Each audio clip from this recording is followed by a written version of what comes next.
Doraemon एक Japanese anime और मंगा है जो एक छोटे बच्चे नोबिता के ऊपर बेस्ड है। नोबिता हमेशा परेशानी में रहता है, हमेशा फेल होता है, हमेशा दोस्तों से पिटाई खाता है और हर वक्त डोरेमोन के गैजेट्स पर डिपेंड रहता है।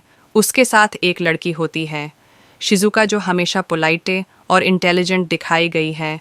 नोबिता उसको पसंद करता है और बचपन से उससे शादी करना चाहता है।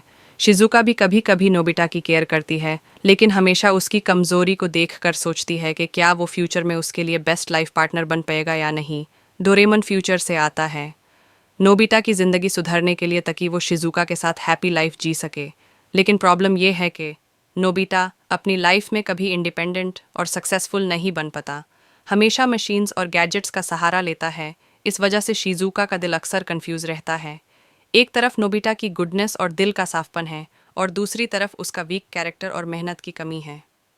सीरीज़ के मल्टीपल वर्जन्स में अलग अलग एंडिंग्स दिखाई गई हैं। कुछ मूवीज़ में नोबिता की शिजुका से शादी होती है, जहां शिजुका कहती है कि वो नोबिता को उसकी ऑनेस्टी और सिंप्लिसिटी के लिए पसंद करती है और उसके साथ अपनी ज़िंदगी गुजरना चाहती है। दूसरे वर्जन्स में शिजुका को देकिसुगी के साथ दिखाया गया है, जो हमेशा इंटेलिजेंट, हार्ड वर्किंग और सक्सेसफुल बनता है। इसी वजह से फैंस कंफ्यूज हो जाते हैं कि असल में नोबिता और शिजुका की शादी हुई या नहीं।